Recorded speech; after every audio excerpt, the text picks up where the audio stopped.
Assalamualaikum warahmatullahi wabarakatuh. Bismillah, alhamdulillah, wa bisyukri ala ni'matillah, wa bifadlillah, wa bisyafaati rasulillah Muhammad ibn Abdillah, amma ba'du. Faqad qala Allah ta'ala fi kitabil karim, a'udzu billahi minasyaitonir rajim, bismillahirrahmanirrahim, rabbiz'alni muqimas salat wa min dzurriyyati rabbana wa taqabbal du'a. Wa qala an-nabiy sallallahu alaihi wasallam, akrimu auladakum wa ahsinu adabahum.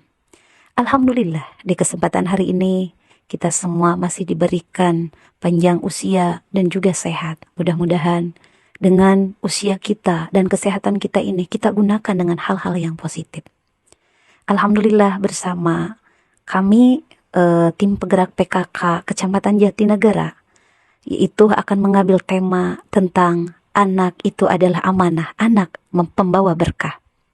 Di sini kalau kita dibahasakan dalam bahasa Sunda, anak itu adalah budak. Budak itu mempunyai arti, B-nya yaitu berien, U-nya uruskeun, D-na didikeun, A-na anterkeun, K-na khitanan atau kawinkeun. Di sini kita tahu bahwa yang namanya anak itu adalah titipan dari Allah Subhanahu wa taala. Dengan begitu kita harus bisa mendidiknya dengan pola asuh yang tepat. Anak di dalam pandangan Islam ada beberapa kategori.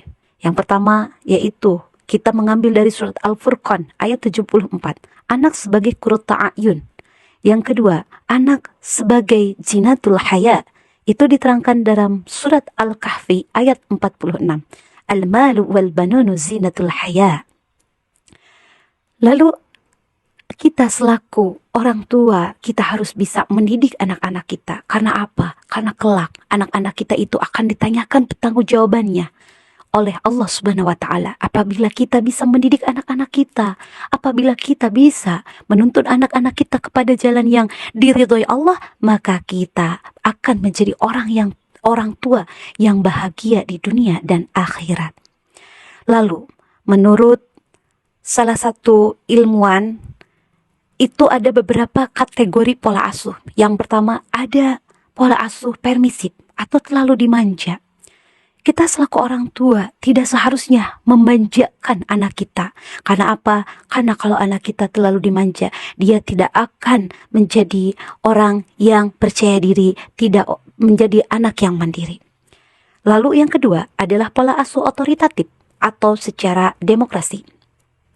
Nah, ini adalah pola asuh yang paling tepat. Karena apa? Karena dengan demokrasi ini kita selaku orang tua bisa memanjakan dan juga ada ketegasan kepada anak kita. Jadi intinya kita mendidik anak-anak kita itu jangan sampai ada yang namanya kekerasan dan jangan sampai terlalu dimanja.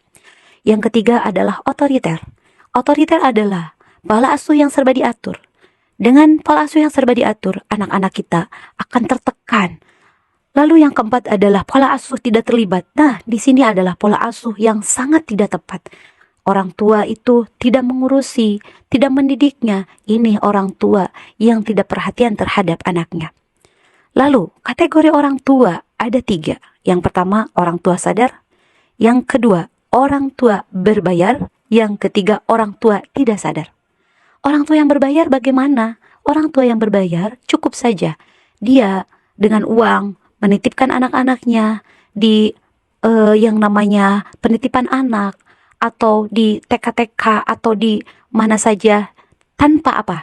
Tanpa memperhatikan tumbuh kembang anak-anak kita. Sedangkan anak-anak kita itu sangat butuh dengan perhatian kita, kasih sayang kita. Lalu orang tua yang sadar akan memperhatikan pendidikannya, kesehatannya, lalu perhatiannya akan lebih kepada anak-anak kita. Sedangkan anak yang tumbuh dari orang tua yang sadar, orang tua yang penuh dengan kasih sayang, pendidikan yang tepat, dan juga kesehatannya diperhatikan, maka anak tersebut akan tumbuh menjadi anak yang sehat, akan tumbuh menjadi anak yang kuat, dan akan tumbuh menjadi orang yang berguna. Lalu orang yang tua tidak sadar, mereka sekedar melahirkan saja tanpa memikirkan bagaimana ke depannya, tanpa memikirkan pendidikannya. Sedangkan dalam hadis Sabdakan oleh Rasulullah Shallallahu Alaihi Wasallam, akrimu auladakum wa asinu adabahum. Muliakanlah anak-anakmu dan baguskanlah akhlak mereka. Dalam arti kata akhlak mereka itu adalah pendidikan. Sekian dan terima kasih. Wassalamualaikum warahmatullahi wabarakatuh.